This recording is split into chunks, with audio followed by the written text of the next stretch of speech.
Hello again, everyone. I am Tyler Pyburn of the Pulse Network at thepulsenetwork.com, here with another conversation surrounding the 2012 NAB show. I'm here with Alex Blum, the COO of Kit Digital. And Alex, the last time you and I talked, we talked about all the different devices, how consumers really want that. Now, what's really the driving force behind it, as far as the actual platform, the framework of it all?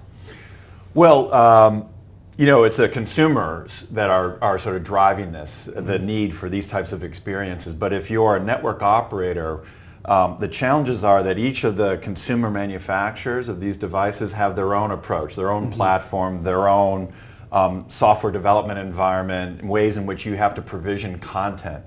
So that's the challenge for the network operator that we happen to solve on their behalf. So we've provided what we call the connected device framework, which provides an approach to create a unified experience across all these various devices.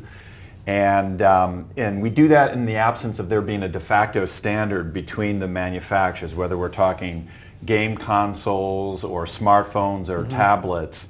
We have created this framework to make it easy to create this unified experience for the consumer. And on the back end of our solution, we take care of the complexity around provisioning the content for each of the device platforms. So the network operator, they don't necessarily have to do that through a series of point solutions. They can do that through one solution, one framework, and publish once to the multiple devices very easily. I was going to say, because the old days it was basically handwritten. We're going to push it out to this device, push it out to that device. Talk about where this is heading though now with something like that, because we are in fact able to push it out to all these different devices. Yeah, so where it's heading is a whole new series of experiences that are wrapped around the traditional live and on-demand television experience are going to now develop. One area that we're very focused on is social TV.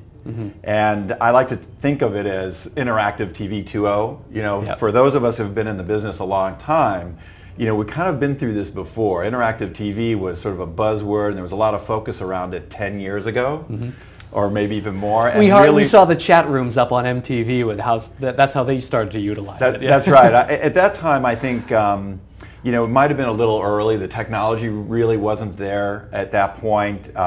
We didn't have we had bandwidth constraints with regard to the network infrastructure, and now with IP-based systems and the social web happening, there's a renewed demand for this type of experience, and we're now really prepared to deliver it to the consumers in a very exciting way. Excellent. So we will definitely be discussing that a little bit more as we get closer. But you know what? That'll do it for Alex Blum. I am Tyler Pyburn of the Pulse Network. Here I have another conversation surrounding the 2012 NAB show.